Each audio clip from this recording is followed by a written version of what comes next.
Mwambie jirani yako, mwambie kwa neno lako. Mwambie tena kwa neno lako inashusha nyavu. Sema tena kwa neno lako. Sema tena kwa neno lako. Sema tena kwa neno lako. Sema tena kwa neno lako. Wachawi wote watashangaa. Sema tena wachawi wote watashangaa.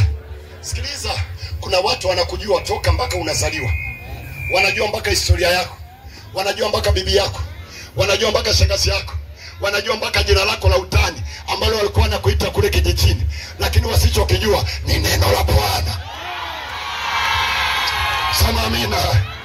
Sema amina.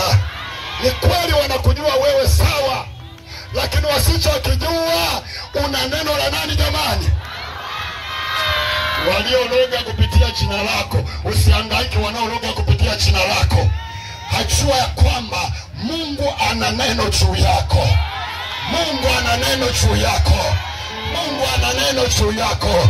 Na wanaozuia wazuie leo. Kesho yako inakuja. Kesho yako inakuja. Kesho yako inakuja. Kesho yako inakuja. Kesho yako inakuja. Kesho yako inakuja. Kesho yako inakuja. Kesho yako inakuja. Kesho yako inakuja. Kesho yako inakuja. Sema amen. Ndio mwambie jirani. Mwambie tena jirani. Nashusha nyavu. Sema tena jirani.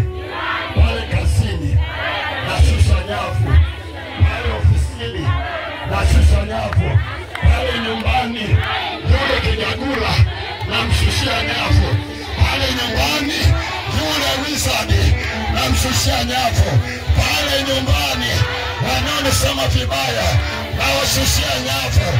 Wale maadui walionitamkia mabaya nawashushia nyavu. Nawashushia nyavu. Nawashushia nyavu. Ningesikia makofi kwa Bwana. Ningesikia makofi kwa Bwana. Ningesikia makofi kwa Bwana. Sema amen.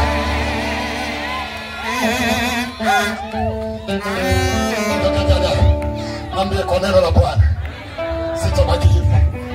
Mwambie tena kwa neno la Bwana. Sema tena kwa neno la Bwana. Sema tena kwa neno la Bwana sitabaki hivi. Ndio kijana kumwambia unamjua Yusufu. Mwambie tena unamjua Yusufu. Mwambie tena unamjua Yusufu. Walimuuza au kumuuza? Walimuuza au kumuuza? Sema aliuza.